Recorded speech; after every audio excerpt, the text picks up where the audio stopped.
Hi, Onir. How are you? Hi, hi, Janice. Hi. Yes, I'm so happy you're here with me today. And today we are talking about math stories. So I'm asking different adults what their math story is. I found that when I was teaching fifth grade math, fifth grade pre-algebra, I kept hearing different math stories that the parents were talking to me about and how they influenced their career decisions and hobby decisions, and also how they were affecting their children. So I decided that I was going to interview different adults and ask about their math stories and just hear different math stories, and so that they could have so other parents could listen to them and hopefully have some type of a positive influence on their choices and decisions and how they relay math to their children. So I'm just going to let you take it from here. Okay, so I think that that's actually brilliant because the story we tell ourselves is the story that we tell our children, and then we live it again and again and again and again until Yeah, something changes that story, right? exactly. Yeah. So, um, so my story, I don't know, I can remember when I was in third grade I think it was around third grade, you had to learn the multiplication tables. And I sat Mhm. there and memorized it. Didn't make any sense, but it was like, you just have to repeat it over and over again. And so math wasn't ever really, really strong. But I got very lucky in that in seventh grade, I moved to the US. And so now I couldn't speak English. So Oh. you have to be good at something. You can't just not be good in math and not be good in language. Mhm. So I did have the background in math, and all of a sudden I excelled in math. And somehow I got a lot of positive feedback from my teachers about my math skills, and I was able to be in the more advanced math classes. And I became good in math. And my story, my narrative changed that I was actually good in math. Mhm. And I think had I done my career over again, I probably would have gone with mathematics because Well, I finished 12th grade with calculus 3, and I was one of 3 students in the entire 12th grade class, where you're talking about like yeah, 1,500 guys, 600 yeah. kids in that, um, that didn't have to take the final because I did so well. But it's all in the story you tell yourself, because prior to that, when Exactly. I was younger, the story was not a good one. So I think it's really important to just change the narrative if you think you can change it.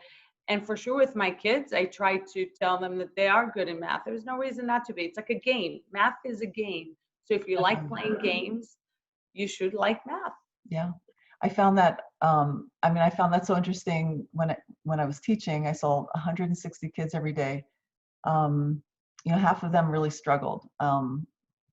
But when they focused on the basics and they kind of filled in the holes and the gaps that they had, there was a complete turnaround. So they went from feeling like I'm not good at math, I don't like math, to, oh, this is easy. So, and it's amazing how it just changed everything, not only how they perceived math, but also how they got on with the other subjects too, because previously they had spent so much time on their math homework because it took them so long and they struggled with it. And then once it became easier to them, they spent a lot less time on math.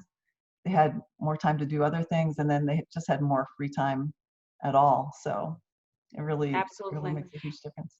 And in fact, when my daughter now, the stories, she's in fifth grade, and when we started doing math homework on the side, I didn't want to send her to Russian math, which a lot of the kids around here go do Russian math. I just thought her schedule was already tight enough without it.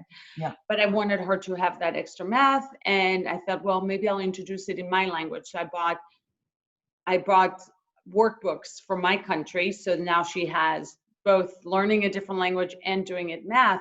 And so a lot of times when she was resistant, because what kid likes to do extra work, I Mhm. would say to her, I wouldn't be asking you to do this if I thought you'd be struggling with it. I'm asking you to do this because I know you're so good at it. And it just keeps you being better and better at it. The more you do anything, the better you get at it. Mhm. And just creating that positive attitude really helped tremendously. And now she's like a whiz in math. And That's great. and that wasn't the case when she was really, when she was just starting math, I guess in Mhm. first or second grade. But now in fifth grade, we've been doing this for a few years. It just makes Well, it.